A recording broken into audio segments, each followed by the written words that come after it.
En croire le titre, ça pourrait passer pour un biopic, une sorte de superproduction.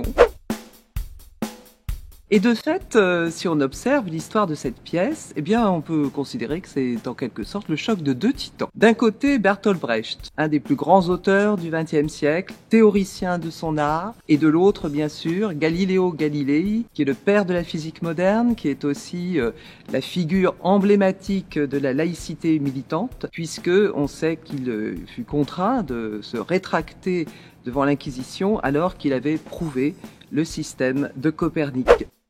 Comment ce Brecht, dont on nous a appris, surtout dans les années 60-70, qui voit culminer le système brechtien, qu'il est le père de la distanciation, du fameux Verfremdungseffekt, c'est-à-dire l'effet d'étrangement, eh bien, où est-il passé dans cette histoire? Il n'a pas disparu, mais je pense qu'on peut aujourd'hui, en 2019, porter au crédit de Brecht d'être avant tout un immense auteur, et par conséquent de ne pas proposer des pièces scolaires ni didactiques. En effet, un auteur moins génial se serait peut-être contenté de raconter le mélodrame du chercheur confronté à l'oppression. Et l'intérêt de cette pièce, c'est aussi de creuser le point de vue adverse, c'est-à-dire de montrer ce que la force, la douce violence de la preuve, ainsi que de formule Galilée lui-même, va faire éclater du système auquel il se confronte.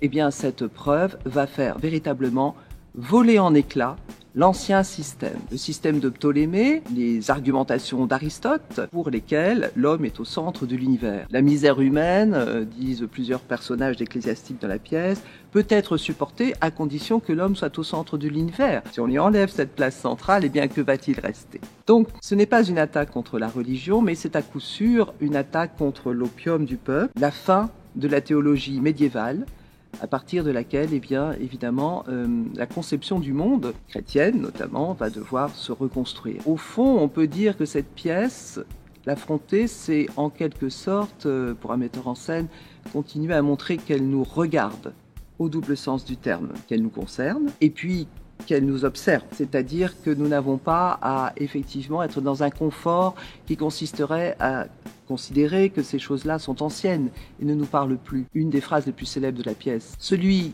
qui ignore la vérité est un imbécile, mais celui qui la connaissant l'appelle mensonge est un criminel. On peut faire confiance à Claudia Stavisky aujourd'hui pour poser cette question et nous la poser aujourd'hui en 2019.